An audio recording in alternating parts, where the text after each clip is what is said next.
Hello বন্ধুরা, দেখো আজ আমি সকাল সকাল এক ঝুড়ি ফল নিয়ে বসে গেছি।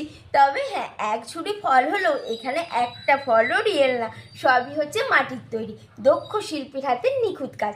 এক ফ্রেন্ড আমাকে এক ঝুড়ি ফল দিয়ে বলে, বান্ধবী তোকে এই সমস্ত ফলগুলো আবার নতুন করে কালার করে দিতে হবে। আসলে সে 10 বছর আগে কোথাও এক জায়গায় ঘুরতে গেছিলো, আর সেখান থেকে ও বেশ কয়েকটা ফল কিনে এনেছিল। তবে অনেক দিন হয়ে যাওয়ার কারণে ফলগুলোর কালার অনেকটাই নষ্ট হয়ে গেছে। এই আতাটার কালার দেখো কেমন হোয়াইট কালারটা বেরিয়ে চলে এসেছে।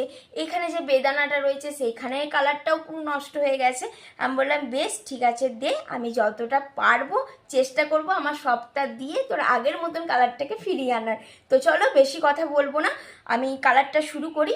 আর তোমাদেরকে প্রথমেই বলে রাখি, আমি এই সমস্ত ফলগুলোর প্রথমে একটা বেস কালার করে নেবো, যেটা হোয়াইট কালার। এই দেখো আমি ফেব্রিকের হোয়াইট কালার নিয়েছি। এছাড়াও এখানে আমি আরও অনেক কটা কালার নিয়েছি। এখানে রেড কালার নিয়েছি, ইয়েলো নিয়েছি, গ্রিন নিয়েছি, ব্ল্যাক নিয়েছি। তো চলো কালারটা শুরু করা যাক। তো চলো প্রথমেই আমি আমটার কালার করে নিই। বেস কালার করব হোয়াইট কালার। হোয়াইট কালারটা দিচ্ছি এই কারণেই, কারণ কালারটা আবার খুব সুন্দর আসবে, তা না হলে তো কালারটা আর আসবে না ঠিকঠাক। যেহেতু একবার কালার করা হয়ে গেছে, আর হোয়াইট কালারটা দিলে আবার কালারটা খুব সুন্দরভাবে ফুটবে।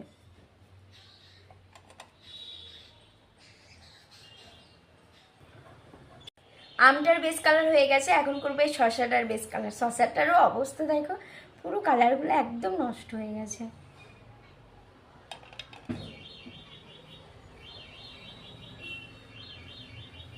তো দেখো আমার সমস্ত ফলগুলোর বেস কালার করা হয়ে গেছে। এখন এইগুলোকে একটু শুকিয়ে নেব, তারপরে আমি কালার করব। না শুকানো পর্যন্ত আমি কালার করতে পারবো না। তো চলো আজকের মতন এখানেই শেষ করছি, দেখা হচ্ছে নেক্সট ভিডিওতে। বাই।